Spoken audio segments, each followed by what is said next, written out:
इसके ऊपर क्या हुआ है, हाँ ये ठीक है, ए कंपाउंड दिया आपको, ठीक है, बी कंपाउंड आपको क्या दिया हुआ है, ठीक है, सी आपको दिया हुआ है,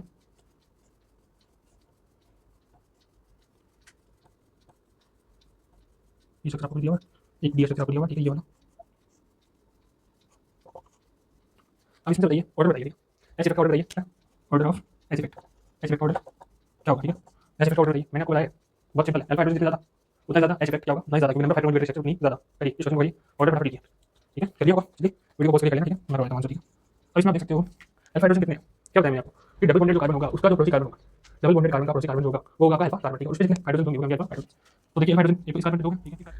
तो क्या हाल है मेरे दोस्तों, ठीक है, आज हमारी एक नया लेक्चर आ चुका है, ठीक है, केमिस्ट्री का। आज तक हमने केमिस्ट्री के 2 लेक्चर जो है प्रीवियसली ले चुके हैं, ठीक है हम, ठीक है। हमने लेक्चर्स में स्टार्टिंग क्या किया है केमिस्ट्री के अंदर हमने स्टार्टिंग किया है 11th की केमिस्ट्री का चैप्टर जनरल ऑर्गेनिक केमिस्ट्री, ठीक है। जनरल ऑर्गेनिक केमिस्ट्री जो बेसिकली ये क्या है, जनरल सी इसमें हम बातें करते हैं, ठीक है। ये क्या होता है, ऑर्गेनिक केमिस्ट्री का एक क्या है, गेटवे, एक तरीके से दरवाज़ा है, ठीक है। तो ये क्या करता है, ऑर्गेनिक केमिस्ट्री का एकदम बेसिक बेस लेवल का क्या है, चैप्टर है, ठीक है। ये अगर आपका स्ट्रॉन्ग होगा तो ऑर्गेनिक केमिस्ट्री पर आपकी कमांड ऑटोमेटिकली स्ट्रॉन्ग हो जाएगी, ठीक है। तो पिछले 2 लेक्चर्स में हमने क्या क्या पढ़ लिया था आपको पता होगा, ठीक है। बेसिकली हमने सबसे पहले स्टार्टिंग की थी, हमने इफेक्ट्स के बारे में पढ़ा था, आई इफेक्ट के बारे में पढ़ लिया हमने, एच इफेक्ट के बारे में एच इफेक्ट के बारे में हमने नहीं पढ़ा, ठीक है। सबकी मोटा मोटी एक टेबल बनाई थी कि हाँ भैया हमारे जो है 3 इफेक्ट्स लगते हैं, ठीक है। और कौन कौन से, एच इफेक्ट, आई इफेक्ट और आर इफेक्ट, ठीक है। रेजोनेंस, हाइपर कॉन्जुगेशन और इंडक्टिव इफेक्ट की बातें कर ली थी, हाँ कि ये इफेक्ट लगते हैं, ठीक है। उसके बाद में इनकी बनाई थी, और एरोमेटिक के बारे में बात की थी हमने, ठीक है। एरोमेटिसिटी के बारे में भी हमने बात की थी, बैक बॉन्डिंग के बारे में हमने बात की थी, ठीक है। उनकी स्टेबिलिटी की हमने बात की थी, कंपाउंड्स की स्टेबिलिटी की हमने बातें की थी। उसके बाद में हमने क्या किया था, इंडक्टिव इफेक्ट शुरू किया था, ठीक है। इंडक्टिव इफेक्ट हमने पिछले 2 लेक्चर्स में जो है इंडक्टिव इफेक्ट को कंप्लीट कर दिया है, ठीक है। उसके क्वेश्चंस, ठीक है, उसकी क्वेश्चंस की शीट आपको हमारे टेलीग्राम पर मिल जाएगी, ठीक है। तो क्वेश्चंस लगाना शुरू कर दीजिए, ठीक है। तैयारी एकदम ज़ोरदार रखें, ठीक है। वैकेंसी जो है लैब असिस्टेंट की वो कभी भी आ सकती है, ठीक है। लैब असिस्टेंट के जो इस चैप्टर के PYQ हैं, ठीक है, मैंने देखे ज़्यादा PYQ नहीं पूछे जाते, कम से कम 1 या 2 PYQ पेपर में पूछे जाते हैं। तो वो जितने भी PYQ होंगे टोटल 5 या फिर जितने भी होंगे 10, वो टेलीग्राम पे आपको मिल जाएंगे, ठीक है। तो देख लेना किस प्रकार के PYQ आए हुए हैं हमारे टेलीग्राम चैनल पर जाकर, ठीक है। उसका लिंक हमारे डिस्क्रिप्शन में है। तो लेक्चर 3 में हम क्या पढ़ने वाले हैं, बेसिकली हम बात करने वाले हैं हाइपर कॉन्जुगेशन इफेक्ट की, कॉन्जुगेशन इफेक्ट, जिसको हम क्या बोलते हैं, बेकर नाथन इफेक्ट, और जिसको और हम क्या बोल सकते हैं, no bond resonance, no bond resonance. तो बेसिकली इस लेक्चर में हम हाइपर कॉन्जुगेशन इफेक्ट के बारे में बातें करेंगे, इसकी एप्लीकेशंस के बारे में पढ़ेंगे, ठीक है। ये कब एप्लीकेबल होता है, ठीक है, कब एप्लीकेबल नहीं होता है, ठीक है, वो सारी बातें हम इसके अंदर करने वाले हैं, ठीक है।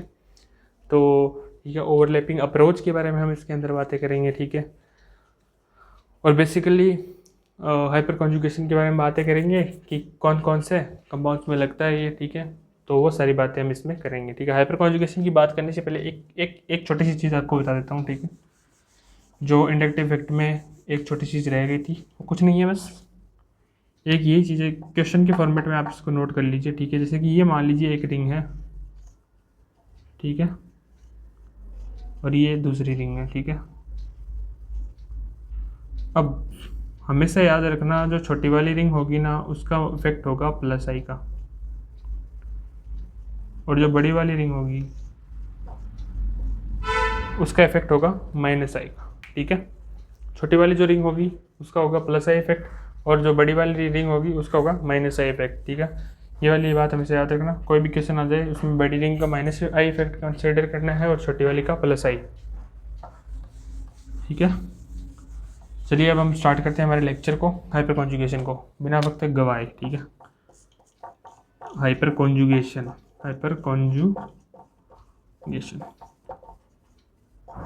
बेसिकली हाइपर कॉन्जुगेशन इफेक्ट क्या है, ठीक है। हमने शुरुआत में याद करो हमने क्या पढ़ा था, हाइपर कॉन्जुगेशन के बारे में हमने एक टेबल बनाई थी। उस टेबल में मैंने आपको सीधा डायरेक्ट बताया था कि हाँ हाइपर कॉन्जुगेशन इफेक्ट कब लगता है, ठीक है।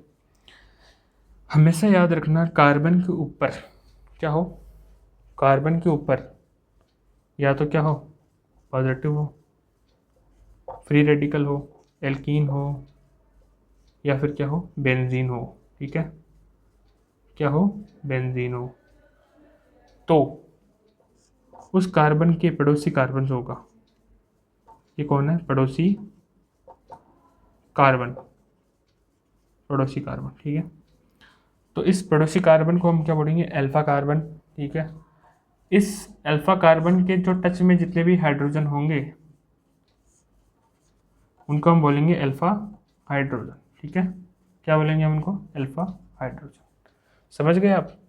तो याद रखना किसी भी कार्बन जिसके ऊपर क्या है, positive free radical double bond, या फिर क्या बोलते हैं उसको, बेंजीन रिंग, तो उस कार्बन का जो पड़ोसी कार्बन होगा उसको हम बोलेंगे अल्फा कार्बन, ठीक है।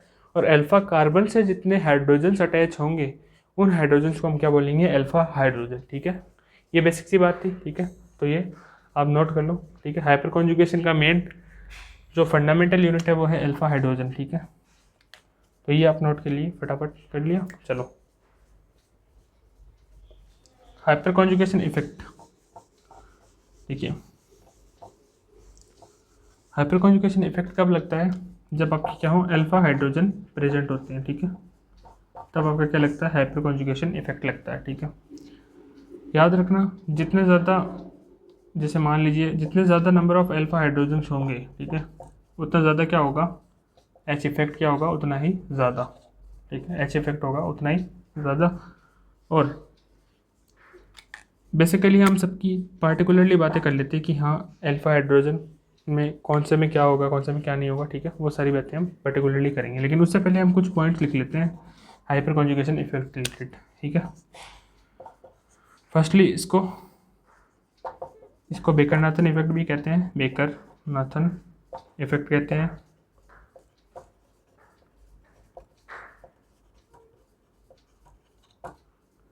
सेकेंडली इसको नो बॉन्ड रेजोनेंस भी कहते हैं, नो बॉन्ड रेजोनेंस भी कहते हैं, ठीक है।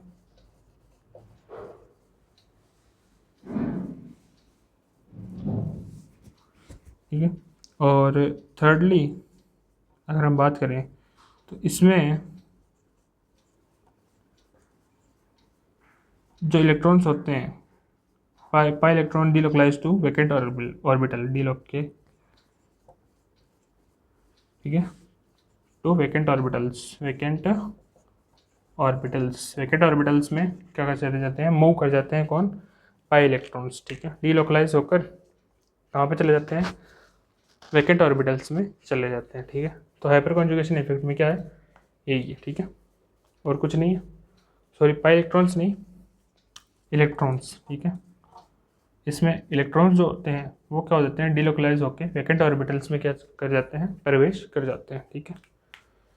ये 3 पॉइंट्स है, ठीक है, इंपॉर्टेंट पॉइंट है, ये लिख लो, लिख लिए। चलो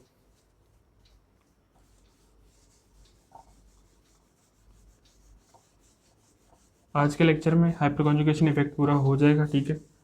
इससे रिलेटेड क्वेश्चंस है वो भी हम करवा देंगे, कोई दिक्कत नहीं है, ठीक है। तो हम बेसिकली सबसे पहले बात कर लेते हैं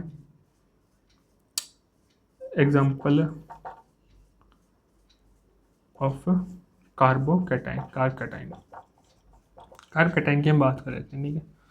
जैसे मान लीजिए ये कोई भी कार्बकैटाइन है, ठीक है, ये किससे जुड़ा हुआ है, CH2 CH3, इसके टच में क्या है, हाइड्रोजन हाइड्रोजन हाइड्रोजन, ठीक है। अब आपको पता है क्या होगा, ये वाला हाइड्रोजन क्या है, सॉरी एक मिनट, ये कार्बोकैटाइन है, ठीक है। इसके पड़ोस में ये वाला हाइड्रोजन, ये हाइड्रोजन, ठीक है। ये है आपका कार्बोकैटायन, समझ गए आप। अब इस कार्बोकैटायन के जस्ट पास वाला हाइड्रोजन जाएगा, ठीक है।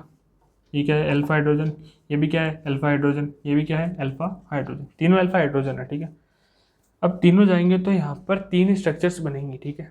यानी हाइपर कॉन्जुगेटरी स्ट्रक्चर्स कितनी बनेगी, 3 बनेगी, क्योंकि एक बार के लिए ये अल्फा हाइड्रोजन अलग होगा, इसके इलेक्ट्रॉन्स कहाँ पे मूव करेंगे, यहाँ पे मूव करेंगे, जो कि वेकेंट ऑर्बिटल में क्या हो जाएंगे, प्रवेश करके इसके खालीपन को दूर कर देंगे, ठीक है। और ये स्ट्रक्चर जो कुछ बनेगी वो कुछ ऐसी बनेगी, सी डबल बॉन्ड सी, फिर ये एच ऐसा रह जाएगा, ठीक है। कुछ इस प्रकार की बनेगी, ठीक है। ऐसे ही करके जब ये वाला अलग होगा, ठीक है, फिर ये वाला अलग होगा, ऐसे करके आपकी क्या बनेगी, 3 बनेगी, ठीक है। ठीक है, तो ये ज़्यादा लफड़ा ना करके, ठीक है, सीधा आपको मैं यही बताना चाहता हूँ कि जितने ज़्यादा अल्फा हाइड्रोजन होंगे, जितने ज़्यादा नंबर ऑफ अल्फा हाइड्रोजन होंगे, उतनी ज़्यादा नंबर ऑफ क्या बनेगी, कॉन्जुगेटरी स्ट्रक्चर्स बनेंगी, ठीक है। कितनी बनेगी, उतनी ज़्यादा नंबर ऑफ कॉन्जुगेटरी स्ट्रक्चर्स बनेंगी। उनमें अगर हम देखें, ठीक है, चाहे पड़ोसी कार्बन के ऊपर कुछ भी हो, ठीक है। अब मैंने आपको एक कार्बोकैटायन का एग्जांपल समझा दिया, ठीक है। बाकी के, ठीक है, आप खुद देख लेना, ठीक है। बाकी एग्जांपल्स एकदम इजी है, उनमें कोई वो वाली बात नहीं है, ठीक है। बस आपको तो क्या याद रखना है, याद रखने वाली क्या चीज़ है, इंपॉर्टेंट पार्ट क्या है वो ये है, ठीक है, कि number of alpha hydrogen is equals to number of hyper conjugatory structures, ठीक है। जितने ज़्यादा नंबर ऑफ अल्फा हाइड्रोजन, उतनी ज़्यादा क्या रहेगी, number of hyper conjugatory structures. अब यहाँ पे एक नोट डाल के लिख लीजिए, ठीक है। If real count is asked, real count is asked, अब क्वेश्चन में आपकी कई बार आ जाता है कि in which among the following the real count hyper conjugatory structures are, ठीक है, ठीक है। ये दिए गए कुछ कंपाउंड्स के अंदर real count hyper conjugatory structures की नंबर बताइए, तो आप क्या बताओगे, रियल काउंट। रियल काउंट आपको जब भी पूछ ले तो आप कैसे निकालोगे, रियल काउंट जो आपका हाइपर कॉन्जुगेटरी स्ट्रक्चर होगी उसका फॉर्मूला ये होता है, ठीक है, अल्फा हाइड्रोजन प्लस 1। जब आप उसमें जितने नंबर ऑफ अल्फा हाइड्रोजन होंगे, ठीक है, number of alpha hydrogen plus 1 जो होगी वो आपकी क्या होगी, रियल काउंट होगी, real count hyper conjugatory structures, ठीक है। ये वाली बात आपको याद हो गई, फटाफट बताइए, फटाफट आपको याद हो गई ना, छोटी सी बात थी, सिंपल सी बात थी, ठीक है। चलिए ये नोट कर लेना, नोट करने वाली चीज़ें हैं, ठीक है, फटाफट नोट कर लीजिए इसको।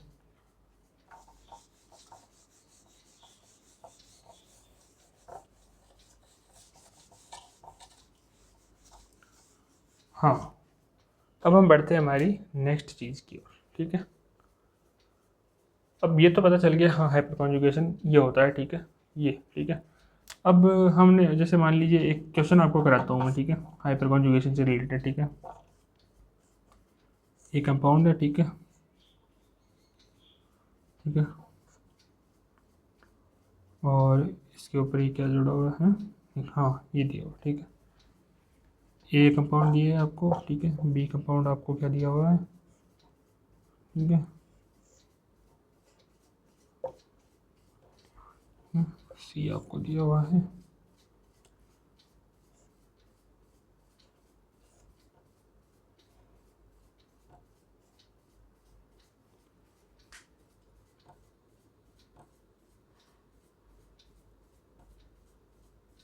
ये स्ट्रक्चर आपको कुछ दिया हुआ है, एक डी स्ट्रक्चर आपको दिया हुआ है, ठीक है, ये वाला।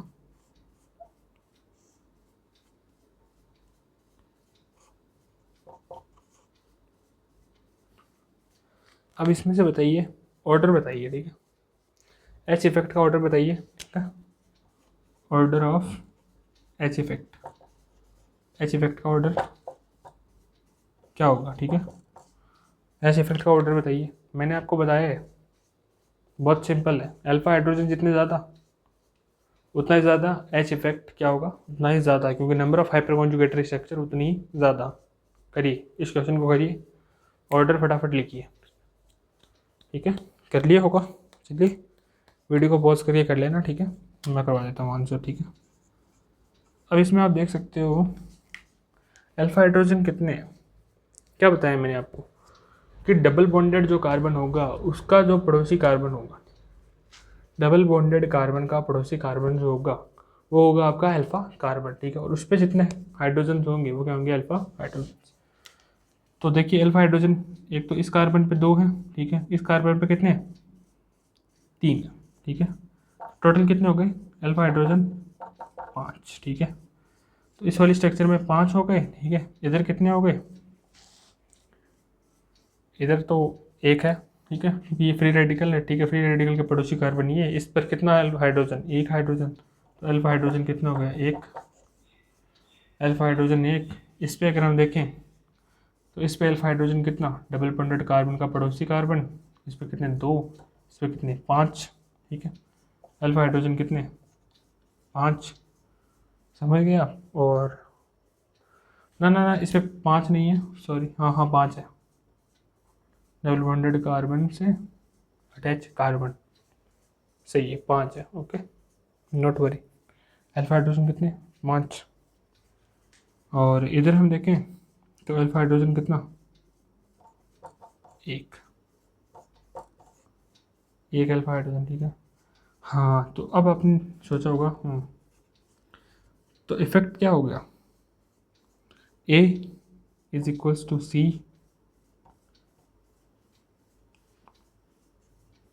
C and both are greater than B equals to D, ठीक है, ये आपका क्या हो गया आंसर, ठीक है, ये आपका क्या हो गया आंसर। तो इफेक्ट इनका सेम रहेगा, ठीक है, A और C का, B और D का रहेगा सेम, लेकिन A और C का B और D से क्या होगा, ज़्यादा होगा, क्योंकि number of hyper conjugatory structures are ज़्यादा, ठीक है। तो रियल काउंट वाला मैंने नोट बताया था, लेकिन वो नोट इसलिए ज़रूरी है क्योंकि कई बार पूछ लेता है, बाकी ऑलमोस्ट नहीं पूछता है, ठीक है, ठीक है। ये ऐसे बहुत सारे क्वेश्चन हैं अल्फा हाइड्रोजन पर करवाने के लिए, बहुत सारे, ठीक है। कुछ चुनिंदा मस्त क्वेश्चन से कराता हूँ मैं आपको, ठीक है, एक बढ़िया से क्वेश्चन कराता हूँ, 1 मिनट रुकिए।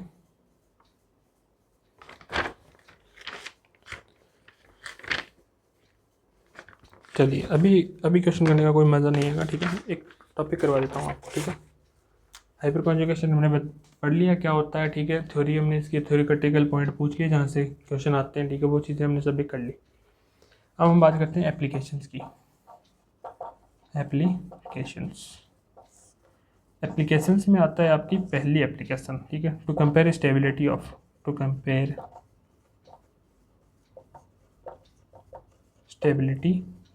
ऑफ, ठीक है, इसमें एक ही एप्लीकेशन है वैसे, पहली दूसरी नहीं, एक एप्लीकेशन है to compare stability of carbocation की, एल्कीन की, फ्री रेडिकल की, या आपको बेंजीन रिंग की स्टेबिलिटी चेक करनी है। तो अगर आपको कार्बन के ऊपर प्लस यानी कि कार्बोकैटायन हो, एल्कीन हो, फ्री रेडिकल हो, ठीक है, ये क्या हो, कोई भी टोलुइन हो, ठीक है, तो उसकी आप स्टेबिलिटी हाइपर कॉन्जुगेशन इफेक्ट की मदद से चेक कर सकते हो, ठीक है। कैसे करोगे, जैसे मान लीजिए ये कार्बोकैटायन है, ठीक है, इस पे मान लीजिए एक CH3 यहाँ पे जोड़ा हुआ है, एक CH3 यहाँ पे जोड़ा हुआ है, एक CH3 यहाँ पे जोड़ा हुआ है, ठीक है, ये कार्बोकैटायन है, मान लीजिए एक CH3 यहाँ पे है, एक CH3 यहाँ पे है, एक मान लीजिए ये कार्बोकैटायन है, इस पे एक ही CH3 है। तो पहले इंडक्टिव इफेक्ट में आपने इस एग्जांपल को आई इफेक्ट की मदद से क्या किया था, सॉल्व किया था, लेकिन यहाँ पर आप इसको एच इफेक्ट की मदद से सॉल्व कर सकते हो। ये कार्बोकैटायन के जस्ट पड़ोसी कार्बन ये रहे तीनों, इनको हमने क्या बोल दिया, अल्फा कार्बन के जस्ट पड़ोसी हाइड्रोजन क्या हो गए, अल्फा हाइड्रोजन, ठीक है। इसमें अल्फा हाइड्रोजन कितने हैं, 9 है, कितने हैं 9, इसमें कितने हैं 6 है, इसमें कितने हैं 3 है, तो सबसे ज़्यादा स्टेबल ये, फिर ये, ठीक है। तो बेसिकली एल्किन की, कार्बोकैटायन की, फ्री रेडिकल की और टोलुइन की स्टेबिलिटी जब आप चेक करते हो तो आपको हाइपर कॉन्जुगेशन जो है वो काम में आएगा। ठीक है, हाइपर कॉन्जुगेशन क्या आएगा, आपको काम में आएगा। ठीक है, तो कार्बोकैटायन की स्टेबिलिटी हम आई इफेक्ट से भी देख सकते हैं। ठीक है, आई इफेक्ट से बाद में ना देखकर एच इफेक्ट से भी देख सकते हैं। ठीक है, और फिर आप बोलोगे सर यहाँ पे एक हमें कन्फ्यूज़न रहता है कि मान लीजिए कि हमें प्रायोरिटी किसको देनी है, प्रायोरिटी किसको देनी है, मतलब हमें स्टेबिलिटी चेक करते समय, स्टेबिलिटी चेक करते समय पहले क्या देखना है, क्या देखना है, आई इफेक्ट देखना है या फिर एच इफेक्ट, क्या देखना है हमें, आई इफेक्ट देखना है, एच इफेक्ट देखना है, हमें क्या पहले कंसिडर करना है। तो ये ब्रैकेट में एक चीज़ याद रखना, आर एच, जैसे डीएनपी रूल याद किया था वैसे आर एच आई। ठीक है, प्रायोरिटी ऑर्डर में सबसे पहले आपको रेजोनेंस देखना है, उसके बाद में हाइपर कॉन्जुगेशन, उसके बाद में इंडक्टिव इफेक्ट। ठीक है, सबसे पहले रेजोनेंस, उसके बाद में हाइपर कॉन्जुगेशन, उसके बाद में इंडक्टिव। ठीक है, ये इफेक्ट्स आपको देखने हैं और इसी प्रकार से आपको क्वेश्चन सॉल्व करने हैं। ठीक है, तो आप यहाँ पे स्टेबिलिटी चेक कर सकते हो कार्बोकैटायन की, एल्कीन की, फ्री रेडिकल की, और इसकी कर सकते हो आप टोलुइन की। ठीक है, तो इसको नोट कर लीजिए फटाफट से।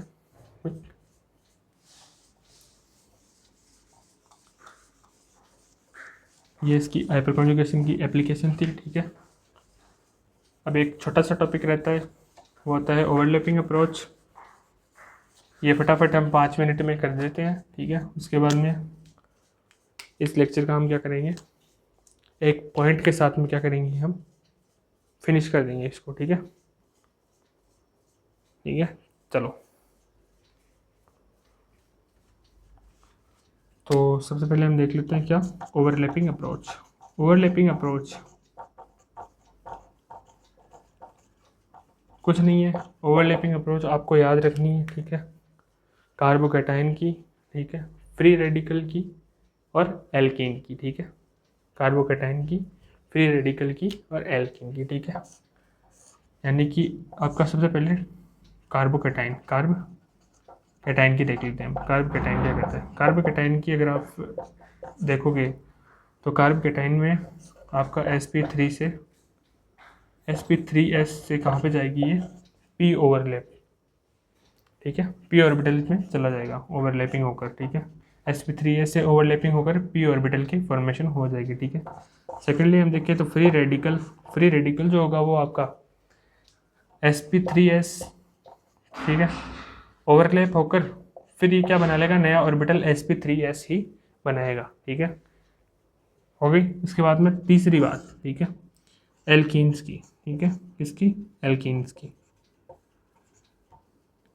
अगर आप एल्कीन की बात करोगे तो ये क्या करेंगे, ये sp3s से पाई स्टार ऑर्बिटल में क्या हो जाएंगे, फॉर्म हो जाएंगे। ठीक है, किस में हो जाएंगे, sp3s जो ऑर्बिटल है ओवरलैप करके पाई स्टार क्या बना लेगा, ऑर्बिटल बना लेगा। ठीक है, तो ये बात थी ओवरलैपिंग अप्रोच की। ठीक है, ये तीनों पॉइंट नोट कर लीजिए। ठीक है, इसके बारे में एग्जाम में क्वेश्चन आ जाता है कि कार्बोकैटायन ओवरलैपिंग करके sp3s ऑर्बिटल कौन सा ऑर्बिटल बनाएगा, तो p बनाएगा, और फ्री रेडिकल क्या बनाएगा, sp3s बनाएगा, और एल्कीन क्या बनाएगा, पाई स्टार ऑर्बिटल। ठीक है, चलिए अब हाइपर कॉन्जुगेशन के बहुत सारे क्वेश्चंस हैं। ठीक है, वो आपको मैं टेलीग्राम पे भेज दूंगा। ठीक है, आप खुद प्रैक्टिस करना हाइपर कॉन्जुगेशन इफेक्ट के, काफ़ी ढेरों सारे क्वेश्चन बन सकते हैं। ठीक है, वो सारे आपको प्रैक्टिस करने हैं, टेलीग्राम पे आपको मिल जाएंगे। ठीक है, और यहाँ पे हमारी क्लास का अब लास्ट पॉइंट आता है, वो क्या आता है कि आपको जो CO और CN होते हैं, ठीक है, CO और CN can not show hyper conjugation effect, hyper conjugation effect, ये हाइपर कॉन्जुगेशन इफेक्ट को नहीं दिखाते हैं। ठीक है, ये क्या नहीं करते हैं, हाइपर कॉन्जुगेशन इफेक्ट को नहीं दिखाते हैं due to high energy of pi star orbital. Due to high energy of pi star orbitals. ठीक है, उसके बाद में ये बातें हो गई। ठीक है, तो बस इतनी बातें थी। ठीक है, इसी के साथ हाइपर कॉन्जुगेशन इफेक्ट जो है वो हमारा कंप्लीट होता है। ठीक है, जितनी बातें थी हमने कर ली। ठीक है, ठीक है, और कोई ऐसा पॉइंट होगा जो इम्पोर्टेंट रहे, ठीक है, तो वो मैं आपको बाद में ऐड करवा दूंगा। बाकी हाइपर कॉन्जुगेशन में आपको इतना ही पढ़ना है, इससे रिलेटेड सारे क्वेश्चंस आपको इतने ही करने हैं। तो थैंक यू, मिलते हैं हम अपने अगले लेक्चर में। तब तक के लिए खुश रहिए, ठीक है, पढ़ते रहिए और तैयारी करते रहिए।